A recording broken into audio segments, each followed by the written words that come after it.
good evening, and welcome to Tea Time.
Welcome to Tea Time. I'm so glad you're joining me tonight. It is Monday, December 4th. Yes, we're in the month of December. I'm going to talk about my weekend real quick and then get to my guests. I'm so excited. All right, so Friday I went into the city and I went to the DWF Festival in Manhattan to celebrate Silent Partners with Ciro DiPaggio. He's right there. Now listen, I have a ton of pictures I took with people, but I can't throw up all the pics, so I'm going to give some shout outs. Ciro came in from Florida. The movie is amazing, excellent, amazing. It's about Fat Dave Eichelvetti, true story. I had on Dave Jr. on my show. I've had Ciro on my show. But some shout outs to Armand Mateo. Gary Pastor was there. Joe D'Onofrio, Oksana Lada, Tony Ferro, Katharina Michio. Paul Borghese was there with Tony Darrow, Derek Alberti, Nick Christophers. If I left anyone out, I'm sorry.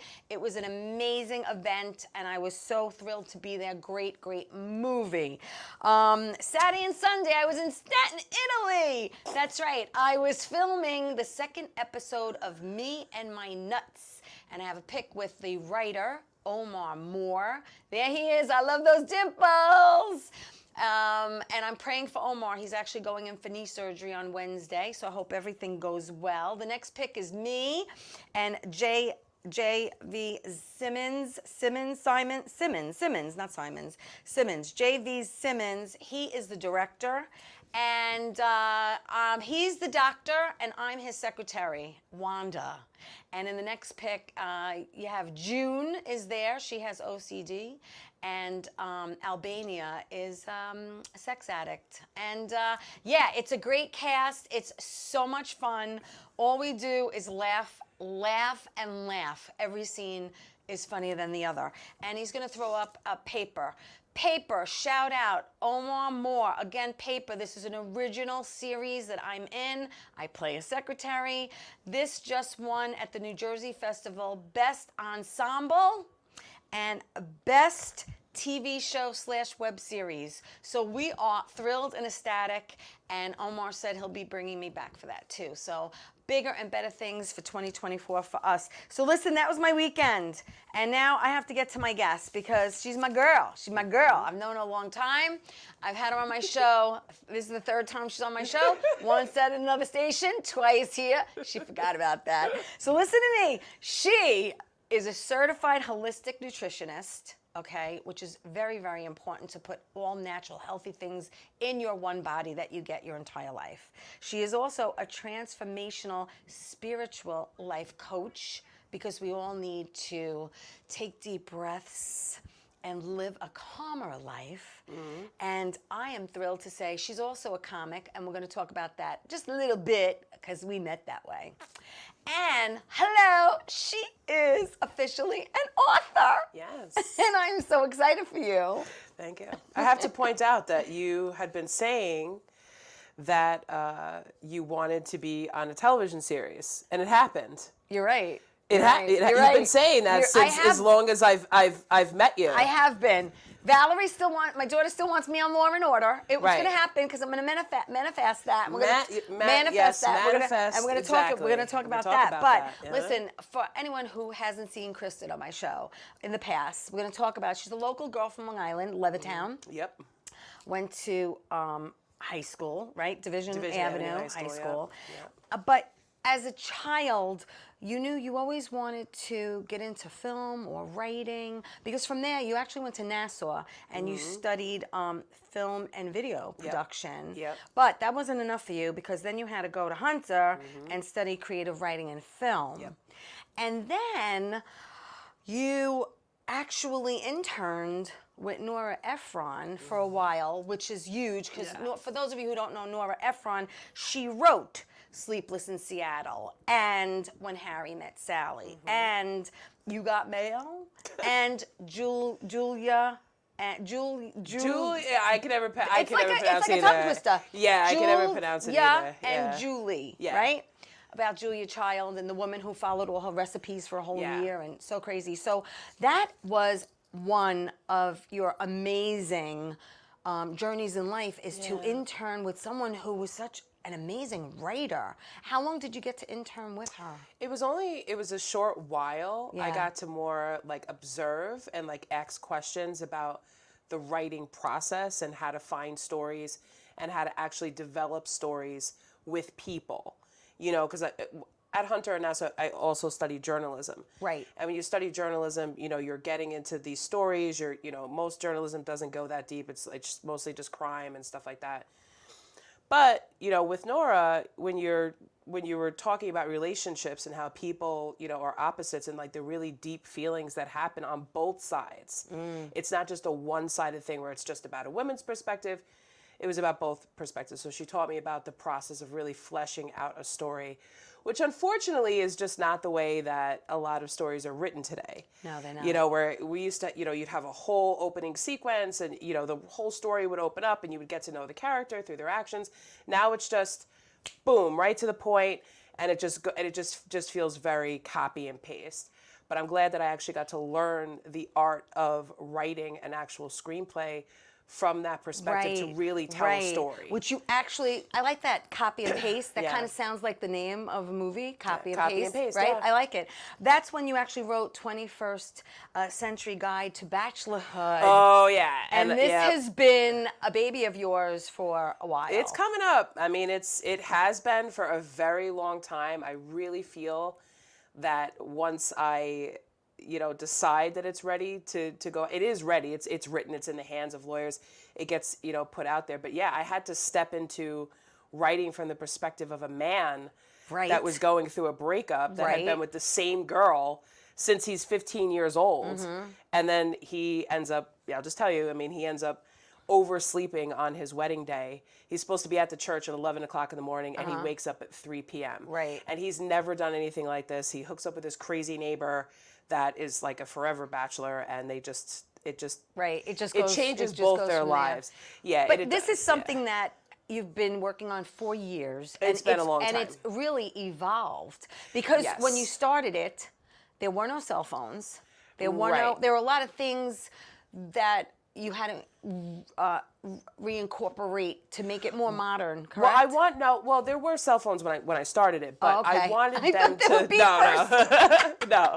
I wanted them to not have that technology, because I wanted to bring that story of actually having to put an effort into the world where it wasn't so easy to go out and find somebody, because that's what happens with, the protagonist, Brian, is he ends up taking him out. We're going to go out and we're going to meet women. We're going to go places. Right. We're going to, do all these things. It's not going to be so easy for him to track down, his runaway bride. You have to wait. It's a very crazy story. I love the concept, and can't wait till you get started with that, because I'm going to be helping you out with. Oh, definitely. With a lot of stuff, whether it's casting or locations or whatever. We're gonna get that done. We're still gonna get that done. I feel like it's very good. It's in the hands of an attorney, and because it's a certain attorney. Entertainment lawyer. It's an entertainment lawyer. Yeah, which is really important to look over And it's also a self-published book. So I know a lot about entertainment law, and sometimes that could be a little hairy, but I also think that that is also changing now. Was when I first started writing it, there was no self-published books. That wasn't really a thing. But, you know, if people start to, I could put a ton of marketing behind this myself, just making social media videos about the story and about the characters. And build up and then have some people. hype. Yeah, but the book is important. The actual book, you can get it on Amazon, The 21st Century Guide to Bachelorhood. It actually teaches you how to date and how to, you know, talk to women and what type. It's very. It's definitely from a man's perspective. But what I'm saying. So how long ago did you actually start? I mean, taking paper, you know, pen to paper.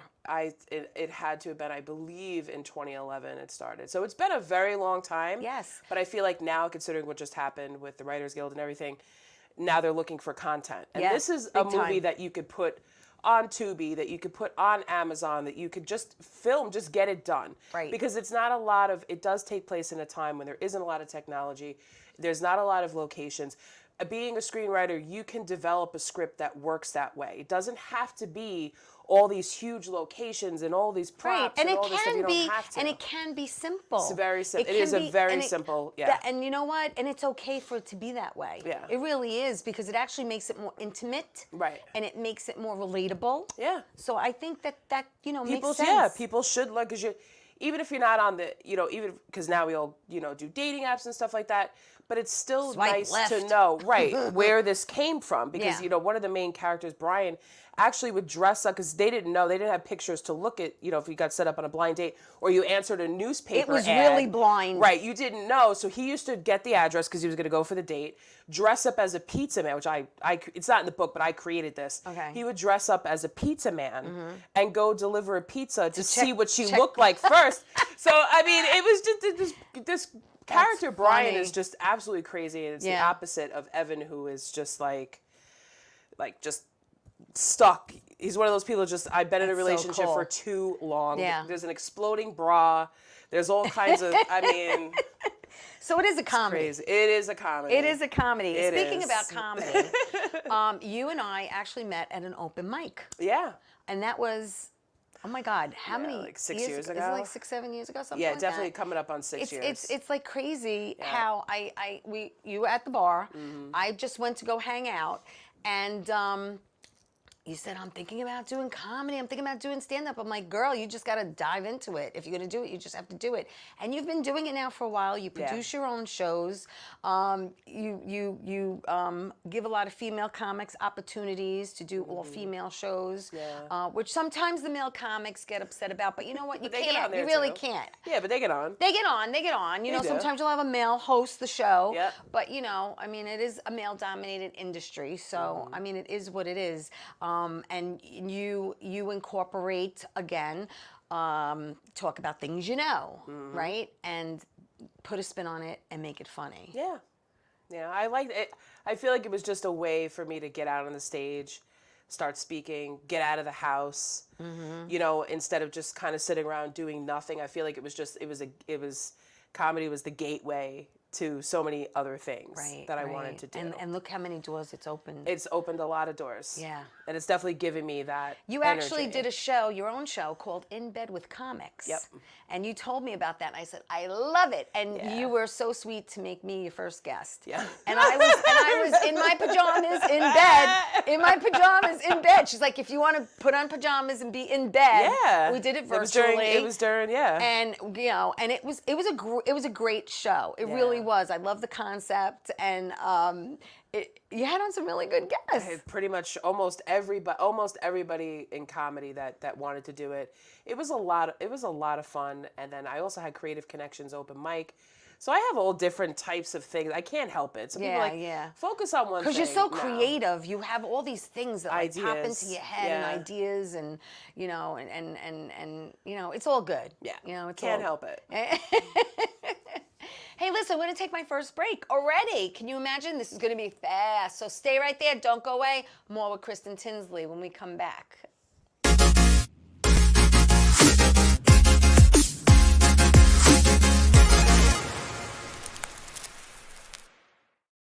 Wonder Woman was everything to little girls, especially that look like me. She stands for being a voice for people that need a voice. My organization renovates homes for people with disabilities. And when I come home, a self-care routine makes me feel my best.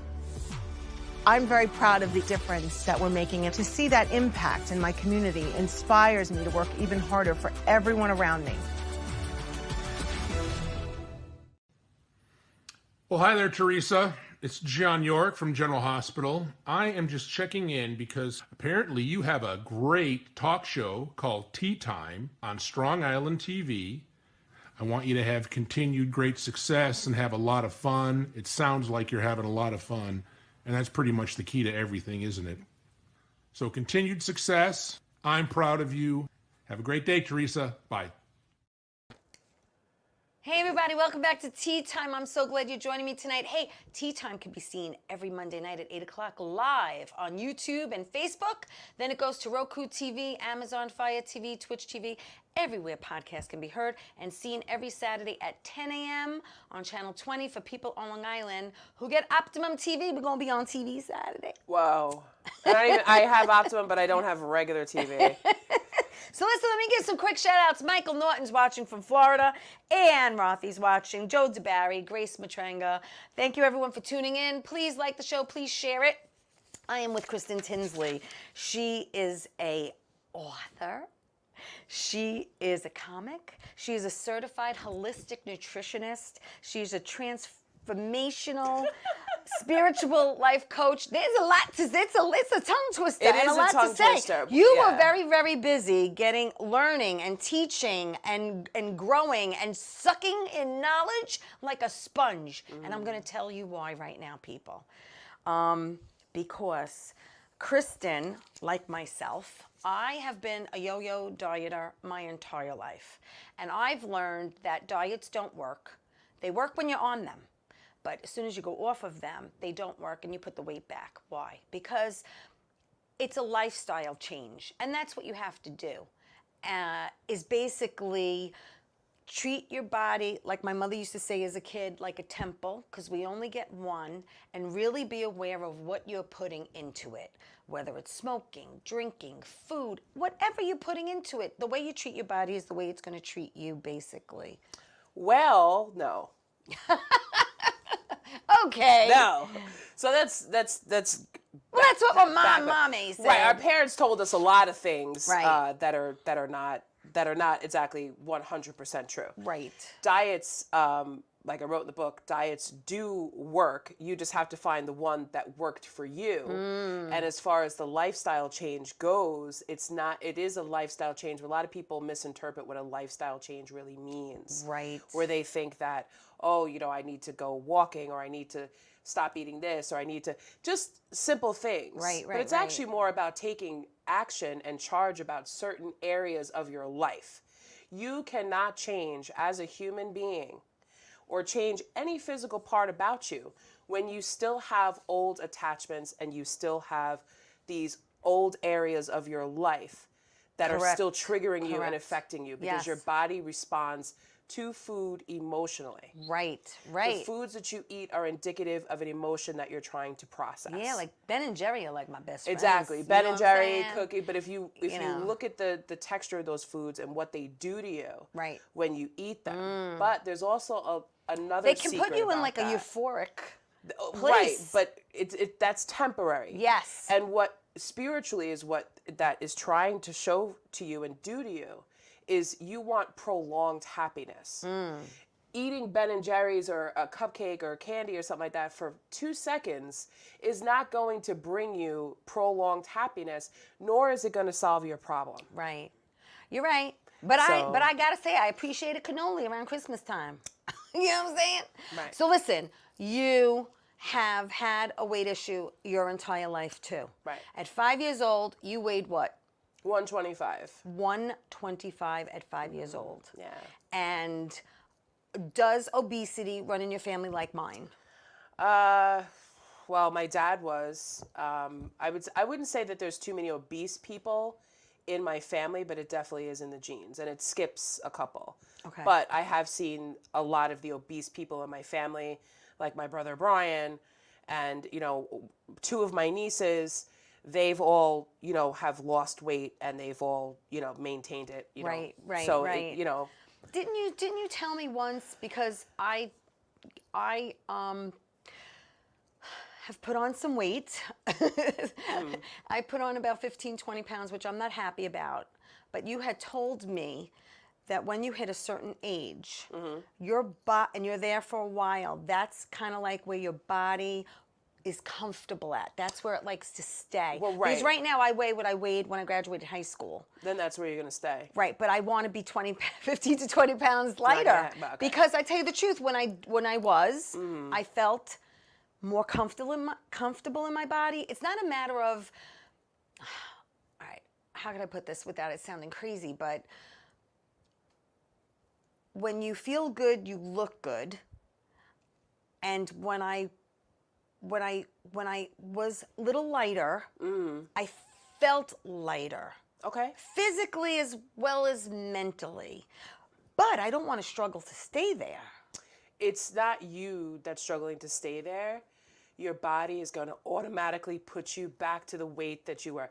We are all born with a preset number of fat cells. Okay. So if you were heavy your entire life, which just means you just have more fat cells than most people. Right. And that does come through genetics. Okay. So your body is going to make you gain that weight back, whether you want to or not. And that's where we get into a lot of these cravings and a lot of these foods that trigger us to eat, or being around people who would trigger us to eat these things. Family traditions, you know, going out with friends for dinner, getting into an unnecessary fight with somebody that leads you into a bag of cookies.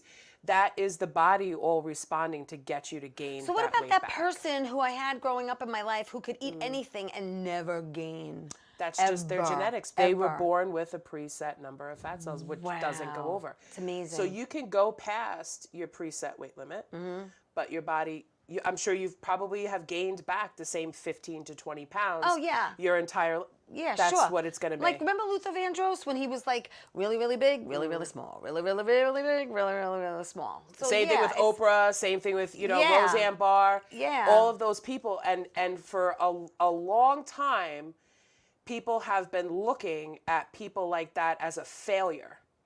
And that's not a failure. It is biologically, that is just what the body does. That's what happens. So when I coach my clients, and the reason why I wrote that, you know, that book, because we have, you know, weight loss medication that is pushing people past that preset weight limit. Yes. It's getting people past that, because it did that for me. I've Right. come off weight loss medication twice. Right. But now that millions of people are being denied weight loss medication, Yeah. and they're coming off of it, the body is going to kick in 100 times faster to make that weight come back. Right. And nobody's talking about that, and nobody's really cautioning people. They say, well, yep, you're going to gain the weight back, as if that's an acceptable thing. But you Right, don't have to right. gain the weight back if you know how to keep your weight where it is now. You don't have to Well, gain this it is back. this is your book, which we're going to talk about. Yeah. But before we go to the cover of it, you were actually diagnosed with PCOS. Can you tell everyone what is PCOS and how old were you when you were diagnosed? Doesn't matter. We're going to come back to that. Thank you.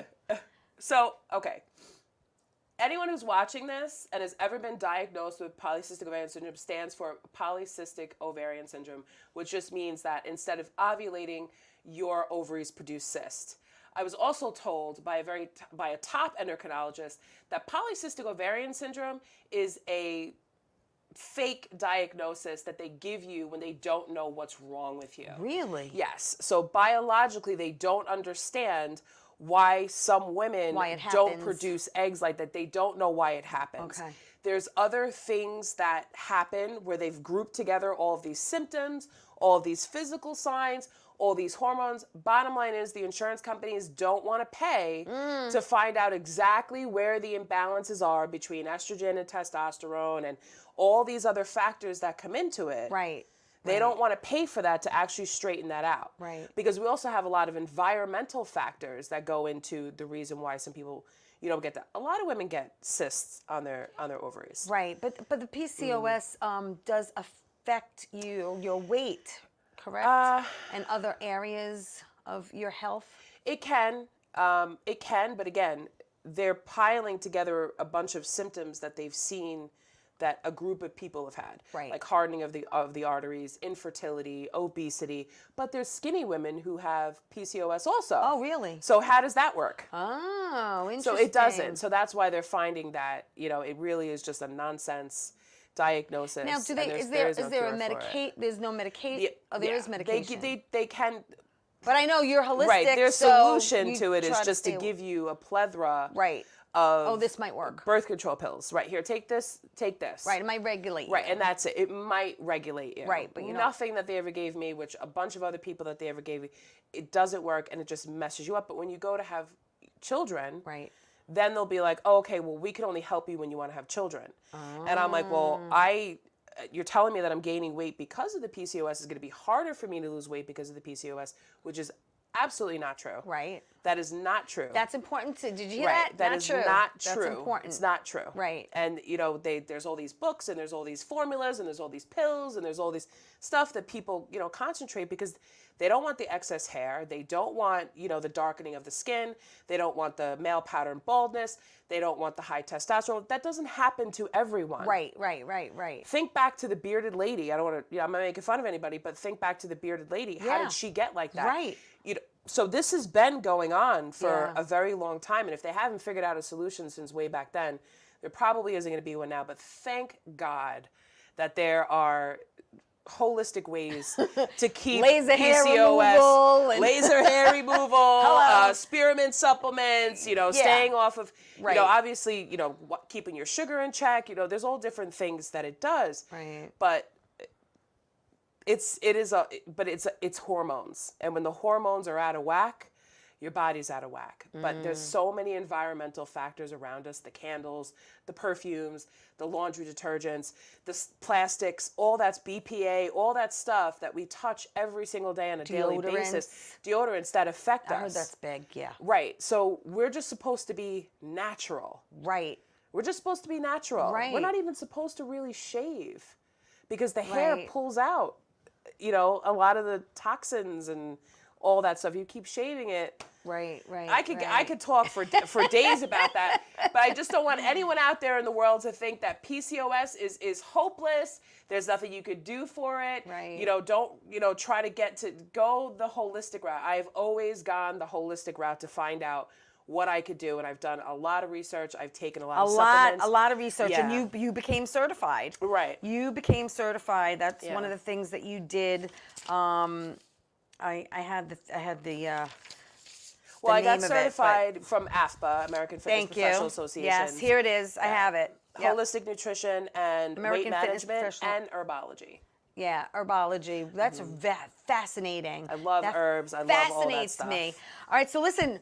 What's fascinating is that I got to take my next break, but when we come back, we're going to get into the book that she is going to change lives with. So we'll be back after this. Don't go away.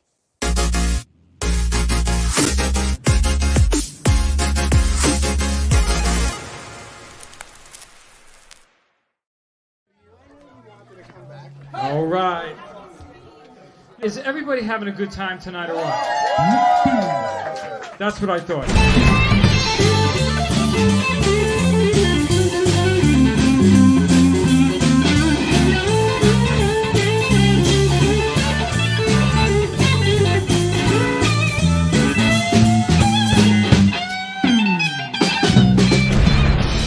I don't wanna come back down from this town, this town, this town, this town, this town, this town.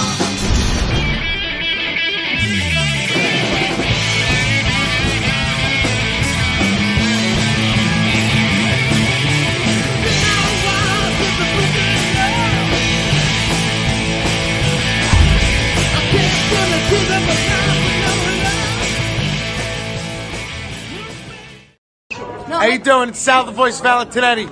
Why are you watching me? You should be watching Theresa, Tracy, Tea Time with Theresa Candace Tracy Farrell. And make sure you follow Theresa on Facebook. Tea Time with Theresa Candace Tracy Farrell. We'll see you there. I love the way you say my name. I love. Hey everybody, welcome back to Tea Time. I'm with Kristen Tinsley. She's a certified holistic nutritionist, a transformational spiritual life coach, comic, and an author. So we're going to talk about your book. Bobby's going to put up the cover and you're going to tell everyone what it is called. It is called You Do Not Have to Gain the Weight Back, or You Don't Have to Gain the Weight Back, a 7-step survival guide to coming off weight loss medication. Okay, and we're just going to show the table of contents, which is the next, which is right there, because you have 7, you have, your introduction and you have everything else, and then you have these 7, I have all these paperwork, these 7 chapters, all right? How to avoid food noise, prepare for weight loss, what will people think, who really cares, supplements to curb your appetite, survive the holidays, let's work out, and the last injection, what to expect. Yep. So thank you. What do you want to touch upon first? Well, let's not forget I'm also a psychic medium. Oh, did I forget to mention you that? You did. It's a comic, yeah. No. I'm a psychic medium, so when you do get the book, you're gonna see that. But transformational, spiritual life coach, is kind of like an overlay of the psychic medium. She is a psychic medium, but you also didn't embrace that.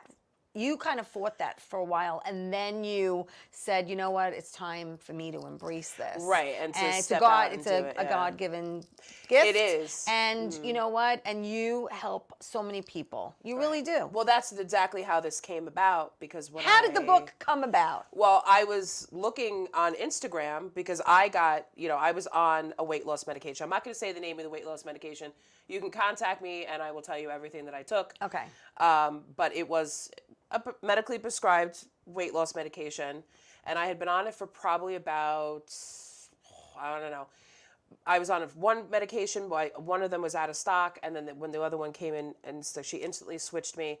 So I would say probably about like 6 months. So I lost about 55 pounds in 6 months. Wow. And I had gotten to the lowest weight that I've been since Because your highest weight was 600 pounds. Yeah. Wow.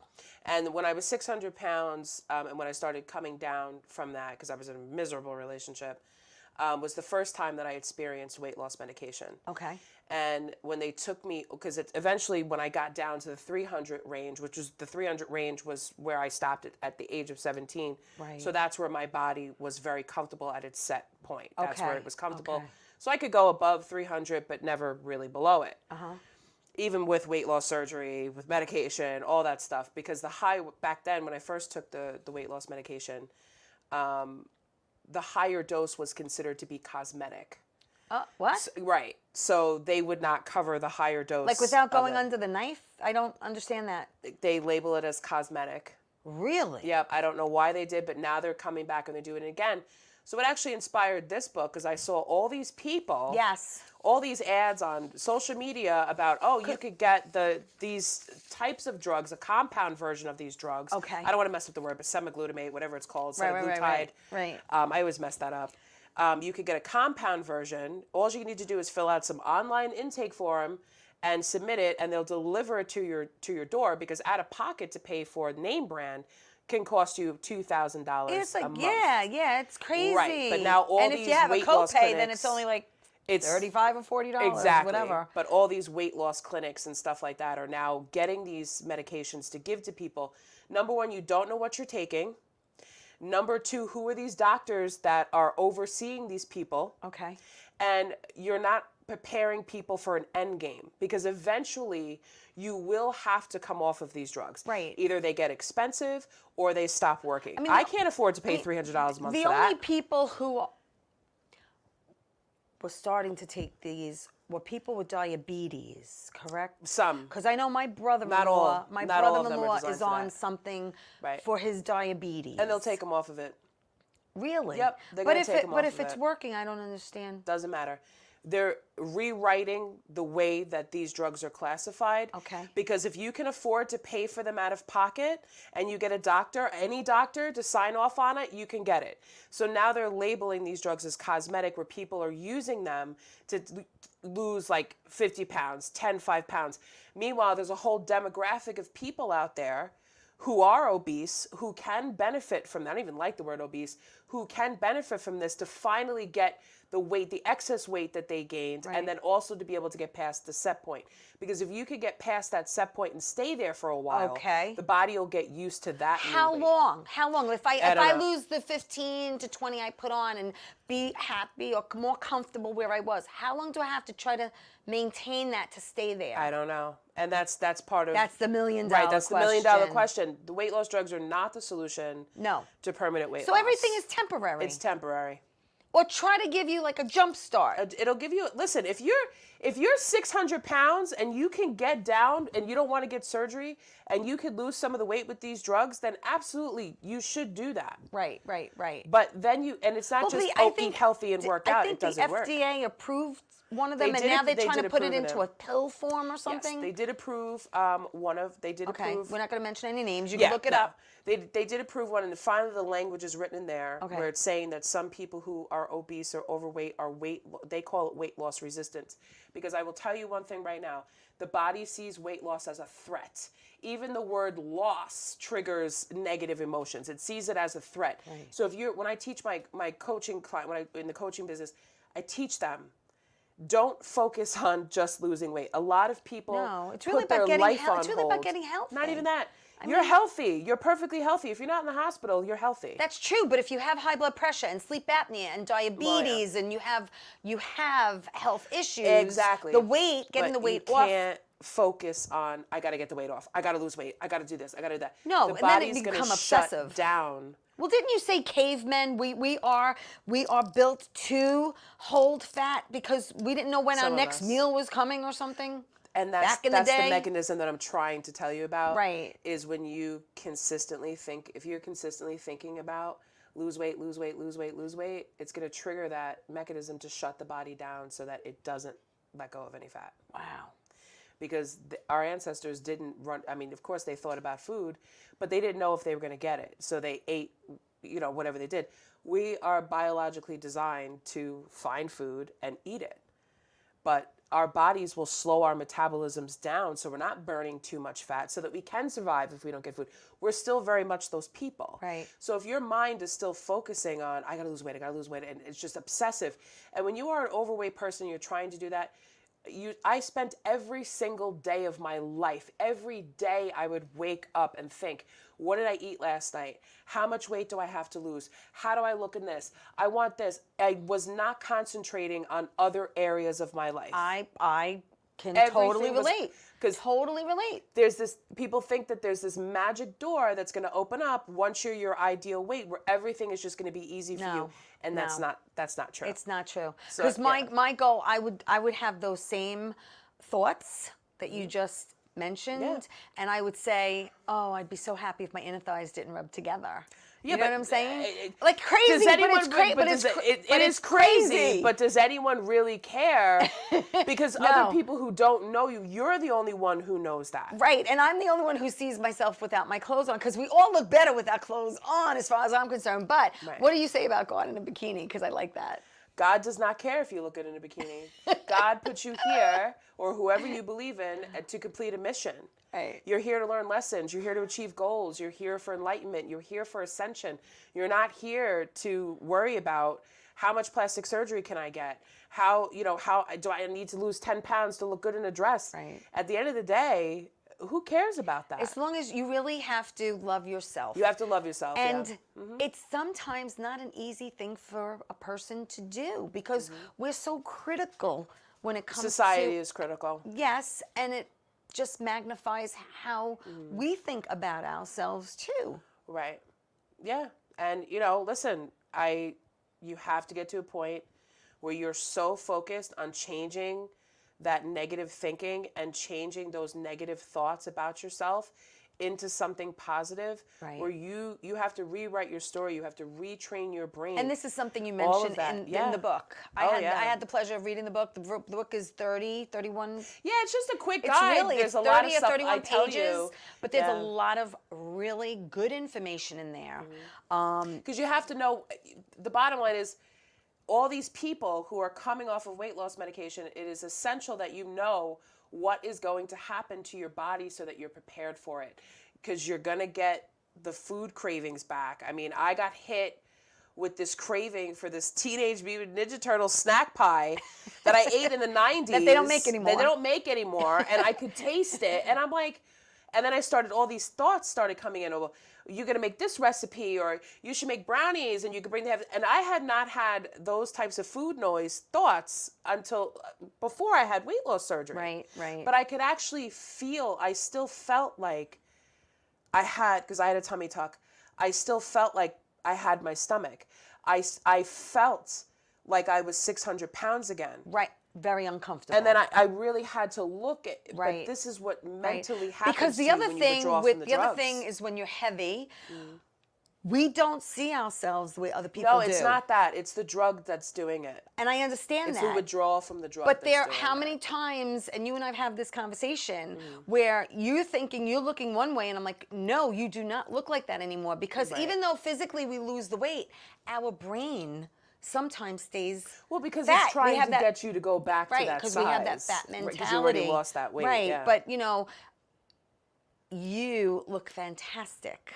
Thank You you. look amazing. You lost 2 people. I Yeah, mean, you 3 people. you totally. I know you.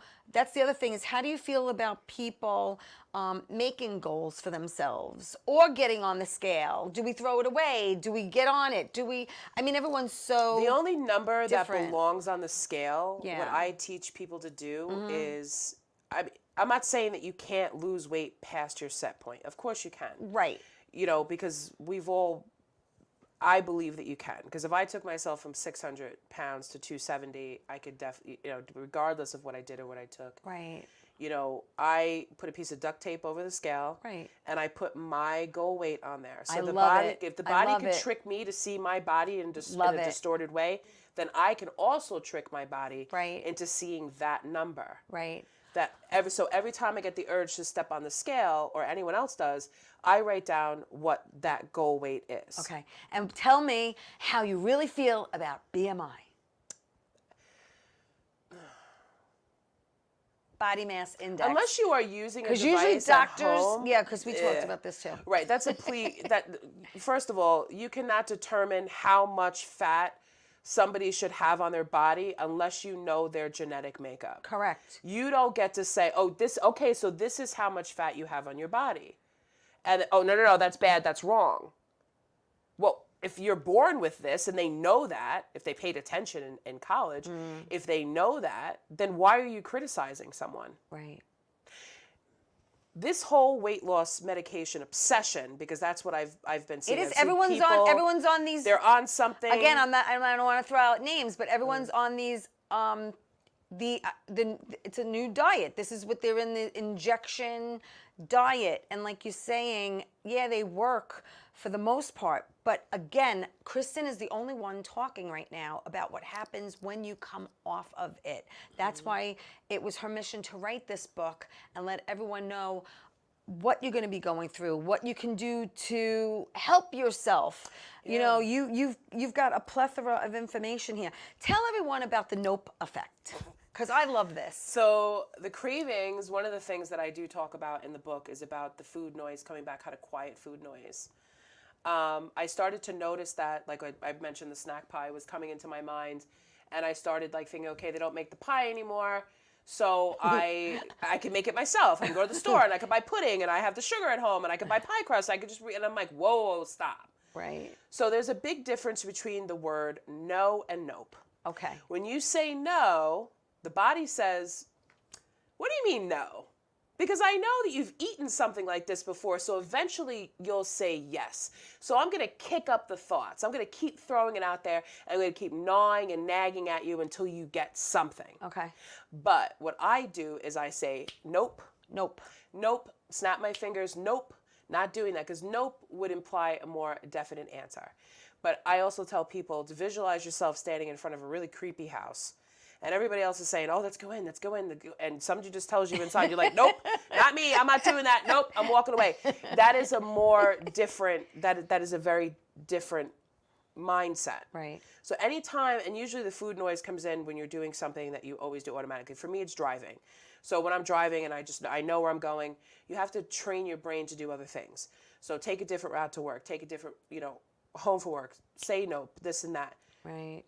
Because when you're coming off the drug about a week or 2 weeks later, you are going to get some of the most intense cravings, and you're not even going to realize it's happening. Right. You're going to start snacking more, because honestly, when you're on the weight loss medication, and a lot of people maybe will admit this or they won't, you don't eat on the weight loss medication. I did not feel my hunger at all. Okay. And when I would look at food, I was like, I don't want that. No appetite, nothing. There was no I feel like having a steak today, or I feel like chicken. I didn't feel like anything. Wow. So I was just, I knew I had to eat. Right. Because you have to keep your metabolism going. And not eating doesn't make me lose weight any faster. I have to continuously eat. But to take a bite of something, I was like, I couldn't do it. It felt like I felt after I had weight loss surgery, when I would get like this mental vomiting, where I would think about all kinds of foods and just want to throw up. Wow. Because I just didn't, everything was just hormonally adjusting. Yeah. And all of that. So, but now that you're off the medication, your body's withdrawing, because that sudden is real quick when they say, oh, your weight loss medication's been denied after you've been on it for all these months, and now they're taking it away from you. Right. And they're not monitoring you. Okay. You can't just do that. They're not studying especially the mental effects that happen, because it does work on a part of your brain that suppresses your appetite. Right. Okay. And because I had weight loss surgery, they take out the part of the fundus, the part of the stomach where ghrelin, to make you hungry or not. We have a pic. Can we show your before and after pic? It's amazing. That's your before at 600 pounds. And that's, I'm definitely at a lower weight now. That was before my tummy. Yeah, she's in the twos right, now. So, but I wanted to show a comparison of what that was. I couldn't even fit in the picture of that purple sweatshirt. I pulled that from the book. You include that in the book, so I pulled it from the book. But yes, you are much smaller than what you were there. Definitely. But you also have height, which helps, because I'm vertically I'm challenged. almost 6 feet tall, and so I'm 5'2". yeah. So, even if we weighed 150 pounds, the both of us, you'd be looking a lot skinnier than me. Well, when I was on the medication, I would look at myself, in the mirror. I'd be like, whoa, like you're getting, because it's either the fat cells are deflating or they're inflating. It depends on what I'm doing, what I'm eating, what's happening here. Yeah, Unless I'm, now I need to go to the gym and start building like a lot of muscle so that the fat cells don't have room to grow, but whatever. I looked at myself and I was like, wow, you're getting really skinny. Yeah. Like, this is probably the skinniest that you've been. Well, what's the I don't lowest? come from a small here's family. the thing. You were 125 at 5 years old. Yeah. So, you're not going to ever be 125. You know that in your mind for someone who's almost 6 feet tall. But when you what do you have a number in your mind? I would be very you're comfortable where just you are? at 200 pounds. I would feel comfortable. Yeah. Only because I know that I can spend the rest of my life trying to work to get to that. Right. Or I could just go and get liposuction and plastic surgery and people are like, oh, that's cheating, or it's the easy way out. That's the only way. Right. By removing the fat cells. That's the only way. Right. Yeah. You have to remove them or make less. And they've already proven that, mass volume liposuction, at least they're studying it now, and they still are, is taking over actually getting weight loss surgery or these drugs. Really? But this stuff is expensive. But it doesn't have to be. It doesn't have to be expensive. Yeah, no. It's time that we, start lowering the prices on these things, because even after losing 600 pounds, your old body is literally hanging off of your new one. When you have all this, extra skin. And I always teach my clients, listen, don't, be ashamed of extra skin. No, because it just means that don't the fat say, cells oh, are I'm not going gone. to lose weight if I'm going to have hanging skin, because losing weight, you're going to get healthier. and have less issues and Right. and prolong your life. And I think that's what it comes down to. Well, we don't get, you can prolong your life. Yeah, I mean, I mean, as a medium, listen. I know it doesn't matter Yeah. whether you eat the cupcake or you don't eat the cupcake. Well, We're all going to the same place. I know we are. It doesn't matter. You know, but yeah, you don't have to, and it made me very sad when I did. That was one of the chapters in my book talking about my 600-pound afterlife. Yeah. I did watch my 600-pound life. I used to cry because I would think that these poor people, Right. you know, I know how they feel. Yeah. And to have that finger pointed in your face. Right. You know, and to have the camera showing them eating. Sure. And all the Yeah. stuff. And it's like, well, it's not like that all the time. Right. I know. And it just further gives the narrative that it's our fault. Obesity is our fault. Overweight is our fault. I sometimes wish that I had a camera on me 24/7 so you could see how hard I work out, No, how I much I know. don't eat Yeah, like that, right, like what right. I actually do in a day. Right. Because no doctor ever believed me, except my primary care physician now. No doctor ever believed me that, or any nutritionist that I saw, they would all be like, well, you've got to be cheating. Like, there's just no way that I gave you all the recipes. I gave you the program to follow. Right, Like, it's a right. blow to their ego. And this whole weight loss medication, everything is just one big blow to every diet guru, nutritionist, most of them out there, all Right. these programs that they've been siphoning money from obese people for years. Yeah. You're right. And all while saying, oh, you're a failure. Most people fail at this. You're not telling people, stop saying that they're failing at it. When it's a biological, the body does not like to lose weight. It will put you back into it, but you can stop it. Yeah. You don't have to gain the weight back. So. All right, listen, we got to take my last break. But Yeah. please stay right there. Don't go away. More with Kristen Tinsley when we get back.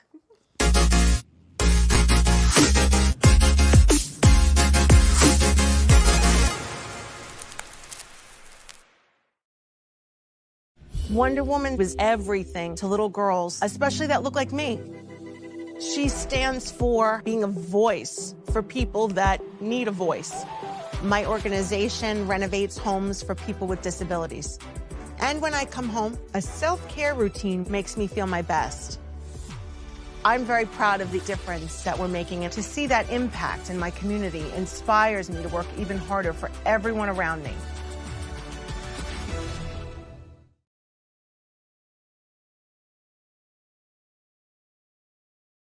Doc, who's the best comedian you know? Theresa Farrow. And who's the best actress you know? Theresa Farrow. And who's the best cast member in Bad Boys?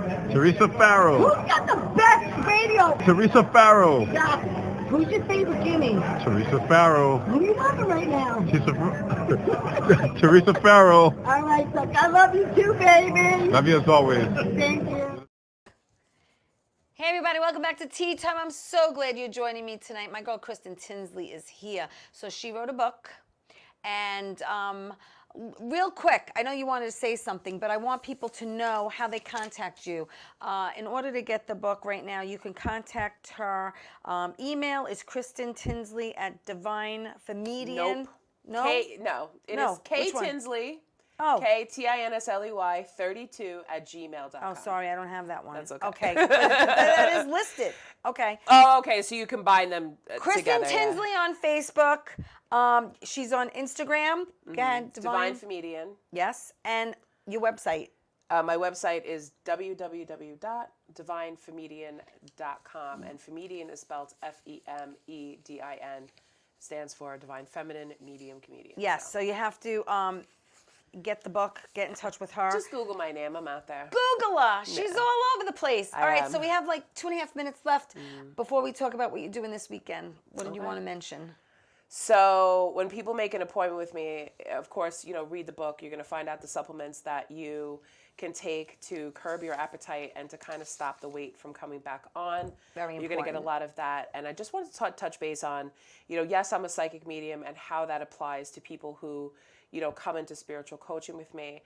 I am going to help you to open up in such a way that you've never opened up before by helping to remove these blocks out of your life so you can actually start to live your best life.